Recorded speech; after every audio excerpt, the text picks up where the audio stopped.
2 superstars, 2 stories, 2 outcomes. Kirst and Joey Spallina were shut down in the semifinals, but Cornell still found a way to get to championship Monday, while Syracuse was left behind. The semifinal matchups had everything from BTBs to hard-nosed lacrosse, and now we're left with 2 powerhouse teams in the championship. Today I'll break down the semifinals and give you a preview into Memorial Day's game. Let's get into it. The last thing I expected from this game was an early defense cage match. Neither of these high-powered offenses scored a goal until the last 10 seconds of the first quarter. For Penn State fans, this was fantastic. The last thing they needed was a shootout with the best offense in the country. After the first, both teams traded jabs back and forth, with Penn State having the advantage offensively and producing juice goals like this one from Liam Matthews. Trainer also got on the board with a diving goal to end the half and bring Penn State up 1. The silent hero of this half and game was Alex Ross. The junior defender handcuffed the undisputed #1 player in the country to 0 points for the first time in his career. No matter where Kirst activated, Ross played his angles patiently and forced contested or bad shots. That is the only reason this Cornell team was held to 4 goals at half. They kept trying to run their offense through Kirst, and Ross was dominating the matchup. At half, Cornell realized this and used Kirst as more of a decoy and let the rest of the offense shine, taking power out of Ross's hands. The result was an array of scorers from Cornell's roster. The other bright spot on Penn State was the sophomore Liam Matthews, who tallied 4 goals, including 2 on-the-run BTBs. Matt Trainer also had a pair of goals, but otherwise was kept quiet by this Cornell defense. While his Penn State offense is talented, it felt like Trainer needed another monster performance to have a shot at winning. Cornell's defense came in huge to bail out their slower offensive production. Wyatt Nuss maybe didn't have an incredible game on paper, going 50%, but in game, he was making huge saves to bail out Cornell. That's all Cornell needed, a consistent keeper making big saves and quick outlets on the transition. This close defense group for Cornell keeps impressing me with their ability to shut down offenses and push transition off the ground. I thought one-on-one they did a fantastic job with nearly all of Penn State's goals coming from transition and off-ball opportunities. But what this defense does best is play in the chaos. Take a look at this clip where Cornell's defense is completely scrambled after a ground ball. Trainer tries to take the alley, and Cornell somehow finds a slide to stop the shot. Then on the rollback, Cornell has a perfect rotation with Rahal meeting Aquino up top to deny the face dodge. Very few defenses have that level of composure in situations like this. It wouldn't be a segment about Cornell's defense if I didn't talk about their transition. As usual, they're up and out nearly every opportunity with multiple poles streaking down the field. Take a look at this clip where Penn State is pushing transition expecting an easy goal. Out of nowhere, Firth sprints down the field and hammers the trail check, putting the ball on the carpet. Unsurprisingly, Cornell wins this scrum. It's also a good moment to mention that Cornell won the ground ball battle 35-26. Somehow the ball pops out to Firth, who after just legging it down the field to stop transition, is now legging it back the other way with the ball. As Cornell does best, Staub follows as the trailer down the field, leaving him wide open for the step down, canning his 2nd goal of the tournament. If you're still not convinced this is the best transition team in the country, look at this play by Cornell. Cascadden wins the faceoff and has the ball up top in what looks like a settled situation. When Cascadden tosses the ball to Michael Long, he sprints to the midfield instead of the box. The Penn State Fogo doesn't want to get stuck on defense, so he has to follow behind. Off screen, Staub realizes he can release at the midline to give Cornell the 5v6 advantage. With a full head of steam and winding up from the strainer, Staub draws out the entire Penn State defense in one smooth motion and goes from a shooter to a feeder and hits Goldstein on the doorstep. Action plays like that are one of many in Cornell's toolkit.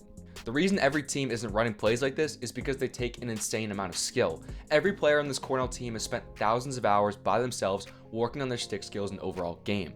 If you want to reach that level, you have to train the same way. The key is staying consistent and training with the right drills. That's why over 2,400 players are training with G League programs this offseason. The G League blueprint plans out all your agility, shooting, lifting, and conditioning, letting you work like a D1 player. In honor of Memorial Day, enjoy 25% off the blueprint for the next 24 hours. Click the link in the description to grab your blueprint before the sale ends. Cornell's offensive production looked a little different yesterday, and that's a testament to how talented they are.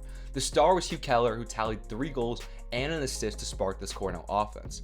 Take a look at Keller's first goal, where he comes out of the box with a full head of steam and hammers this jump shot from nearly 15 out. 6'3", 220, full head of steam out of the box feels nearly impossible to stop. But when Penn State slides like this clip, it just leaves weapons like Michael Long wide open to sting corners. There's no winning against this Cornell offense. This downhill dodging look will be huge against Maryland. Yesterday, Syracuse's only success was with players like Sam English up top and out of the box like this clip. Cornell needs to replicate this and activate up top like Keller did yesterday. As usual, Long had some insane feeds like this clip and finished up the game with 5 points for the Big Red. But the biggest positive was the diversity of the scoring sheet. Cornell had 9 different players get points on the board, and CJ Kirst wasn't even one of them. This offense is robust. Take one piece out and it will function the exact same way. The matchup of the day tomorrow will be Will Schaller versus CJ Kirst. I think Kirst will have a little more success on Schaller because Schaller's biggest strength is against physical dodgers. While CJ's physical, he's also deadly in open space. No matter what, these two players will have a memorable performance on Monday. Cornell, as usual, rode hard, but Penn State still kept an effective clearing percentage with 86%.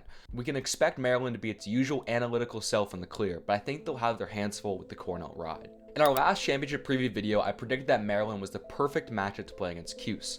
Their half-field style and lack of sliding on defense gets rid of every weapon that they have. As much as Cuse tried, they had absolutely no answer to this. Opening the game, Hiltz came off hard of this pick to get free hands and the goal. After this, I thought it might be a close game, but Cuse never seemed to go back to this up-top pick look. They kept trying to win their own matchups instead of using picks to switch them up.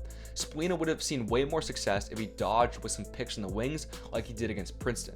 After settling in, Maryland became Maryland on the field. They started winning faceoffs, holding for long possessions, and dominating on defense. The only reason Syracuse was remotely in this game early on is because McCool was making every single save. But after Larkin buried the shot in transition from deep, it felt like the game was already over. Not only was Maryland dominating possession, but they were also pushing in transition. Will Schaller and Logan McNaney are the biggest reason Maryland's playing on Monday. Let's start with Schaller. Everyone knew that for Syracuse to win, Spallina had to have a big game, but it also felt obvious that Schaller was going to dominate this matchup. He's been consistent all year, and his biggest strength is against physical dodgers, exactly like Spallina. But Spallina's a great player, and after this first dodge and look at the cage, I almost had second thoughts about this. Turns out Schaller just had to get his feet warm. No matter what the Cuse offense or Spallina threw at him, Schaller just couldn't get beat all day. Take a look at this clip. Schaller starts at X with a pick behind him. Even with it being well set and at the last second, he can easily navigate it and stay with Spallina as they come up the G League. But this island, this is where Spallina scores all of his goals. This is where Schaller should be at a disadvantage. That was not the case yesterday. Schaller sits low with an upright posture and denies Spallina without biting on any of his fakes. Then right after, when he should be gassed, he can do the same thing on the other side of the cage. Schaller should get the Kirst matchup on Monday, which will be the highlight of the game to watch. Kirst should have a little more success dodging on Schaller because he likes to activate in space on the wings and up top. I get the sense that Schaller is a little less comfortable there rather than at X. Still, Schaller is easily a top 3 cover defender in the country and will have success anywhere on the field. McNaney had a field day made winning impossible for Syracuse. There's something about his style that feels like cheating. He barely moves his body and waits till the last second to make every single save. It generally looks like he has a magnet attached to his stick when he plays.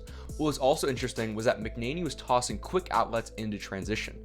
People tend to scratch off Maryland as a transition team, but they forget how quickly they can get out and convert on other teams' mistakes. Spanos came out to play after a quiet quarterfinals. He tallied 4 goals and an assist to bring Maryland to the win. The only answer Syracuse seemed to have for him was just hitting him after the play, which only pissed him off more and made him play harder. What surprised me was Spanos' ability to dodge anywhere on the field and win matchups in open space.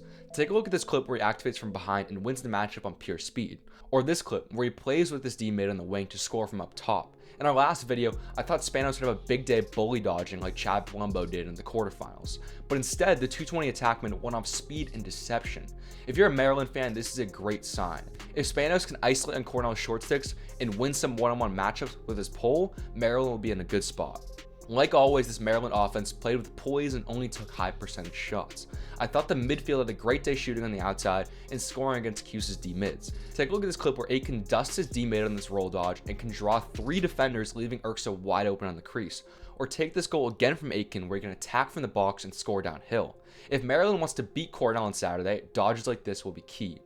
Syracuse shot themselves in the foot by giving Maryland the early lead. Within 10-ish minutes, Maryland went on a tear to go up by 7 goals. After they had this cushion, everyone knew Cuse had no chance. Maryland was even more comfortable to hold the ball and shoot only in the last second of every single shot clock. The second half of the game became stall ball until the last 15 seconds where Maryland attacked. This Cuse defense was so tired though that they constantly got scored on in those last seconds. Take a look at this clip where Ford attacks the cage with 9 seconds left and scores the dagger.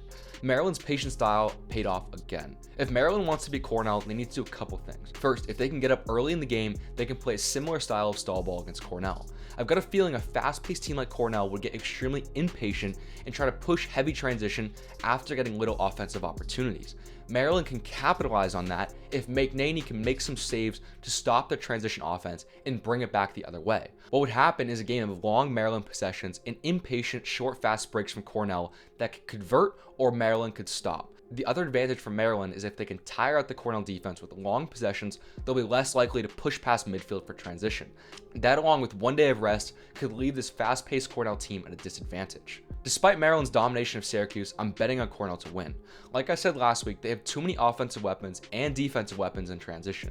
The biggest decider of this game will be the face-off battle. Every possession Maryland gets, they have to take advantage of as an opportunity to keep the ball away from Cornell's offense. But here's where Maryland will run into issues and shoot themselves in the foot. I'm betting that Cornell will come out for an early lead or tally a run at some point in the game to go up on Maryland. That pressure will put Maryland in a difficult position. They want to play slow and deliberate, but they also need to come back and win the game. Maryland has two counters. Either they can win the face-off battle and prevent Cornell from getting a momentum, or McNaney denies them in transition, causing short Cornell possessions and long Maryland possessions. Either way, this national championship rematch will be a great time to watch with talent all over the field. With seasons wrapping up this Monday, now is the perfect time to get ahead of the competition and kickstart your off-season training. Smart recruits are using the G League blueprint to plan out their agility, shooting, lifting, and conditioning all like a D1 player would. In honor of Memorial Day, enjoy 25% off the blueprint for the next 24 hours. Click the link in the description or on screen to grab your blueprint before the sale ends.